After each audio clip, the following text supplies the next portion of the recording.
Have you ever wondered why some companies thrive while others fail? Sometimes because of just one decision? Think about Blockbuster turning down the chance to buy Netflix, or Nokia deciding not to prioritize smartphones. These examples remind us that decision-making isn't just another task for managers. It's the core of management itself. In the POLC framework, decision-making plays a role in every function. It's most visible in planning, when managers decide the future direction of their teams or organizations. But decision-making also matters in organizing. For instance, when determining how to structure a team. It shapes leadership, as managers decide how to motivate or influence employees. And it's part of controlling, when managers decide how to measure performance and reward results.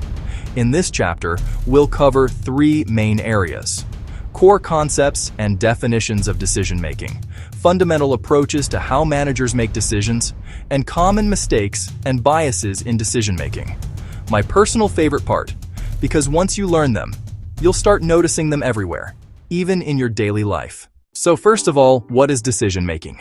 In simple terms, decision-making means choosing among possible courses of action, including the choice to take no action at all.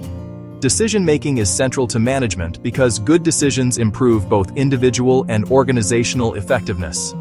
Companies spend enormous time and resources gathering data to support decisions.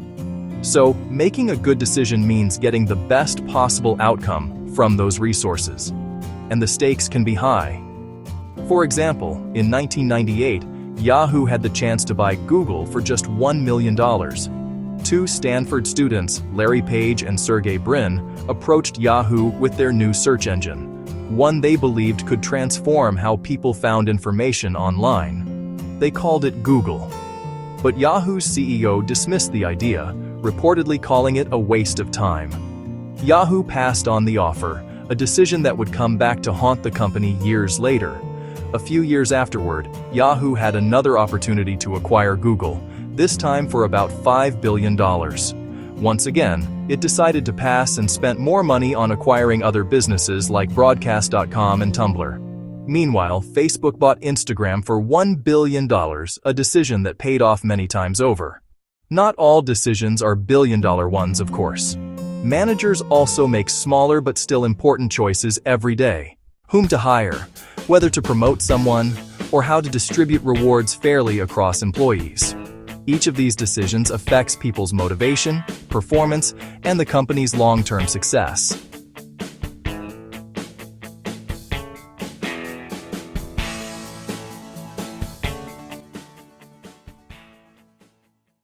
Ethical dimensions of decision-making. Not all decision consequences are financial. Many also involve ethical considerations. When making a decision, managers should ask themselves, is this decision fair?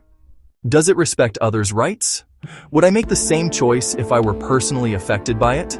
Thinking through these questions helps ensure that decisions align with both ethical standards and organizational values.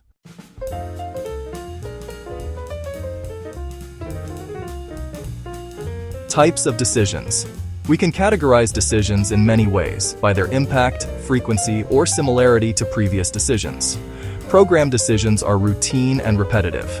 They're the ones we make almost automatically, like deciding what to eat for breakfast or what route to drive to work. Organizations also make program decisions. For example, when you contact customer support and get an automated chatbot response, that's a decision rule at work, a preset guideline for solving common problems. In fact, as of 2020, artificial intelligence handled about 80% of customer service inquiries, most of them programmed, rule-based decisions. In contrast, non-programmed decisions are unique and complex. They require deeper thinking, data gathering, and sometimes creativity.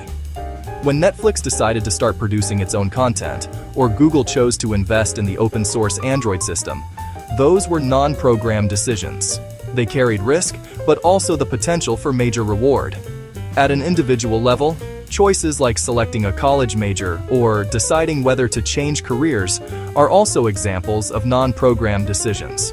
Some leaders deliberately simplify program decisions to save mental energy. For example, Mark Zuckerberg famously wears almost the same outfit every day. By removing small, routine choices, he can focus on higher-level, strategic ones.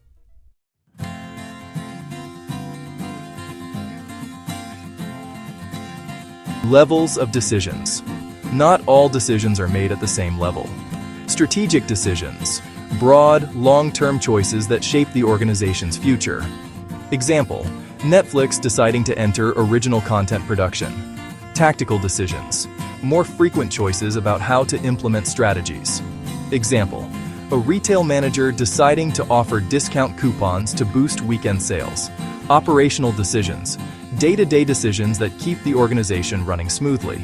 Example, handling a customer return or fulfilling an online order.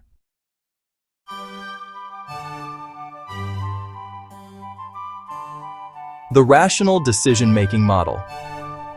Let's turn to one of the most well-known approaches, the rational decision-making model. Although we often describe decision-making as simply choosing between alternatives, in reality, it's a process, not a one-time act. Rational decision-making involves structure, logic, and objectivity. If two people go through this model properly, they should ideally reach the same conclusion, though that rarely happens in practice. The goal of this model is to achieve the best or optimal result, usually when the stakes are high or the consequences are significant. Here are the main steps. 1. Identify the problem. This sounds simple, but it's not. Many organizations confuse symptoms with the real problem. For instance, McDonald's might notice declining sales. That's not the problem, it's a symptom.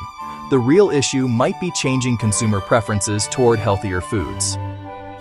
2. Establish decision criteria. What are you trying to maximize?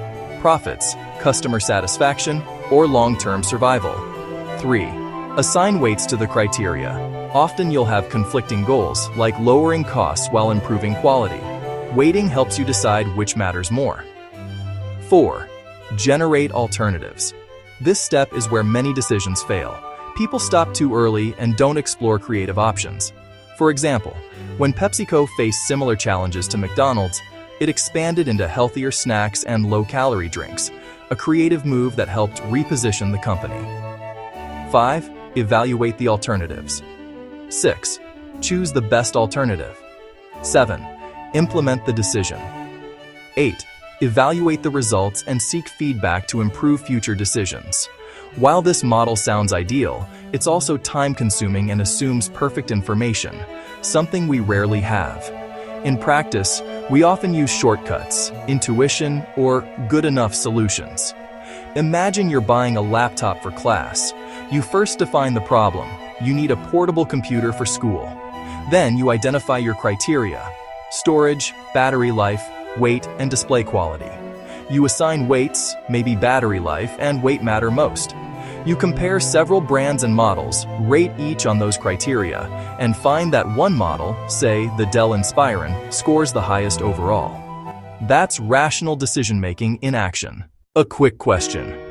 Now, before we move on, here's something to think about. Do you believe that having more choices makes for better decisions? Most of us instinctively say yes. We think more options bring more freedom and satisfaction, but research shows that too many choices can actually overwhelm us, a phenomenon called analysis paralysis. We'll explore that idea and other common decision-making traps in the next part of the lecture.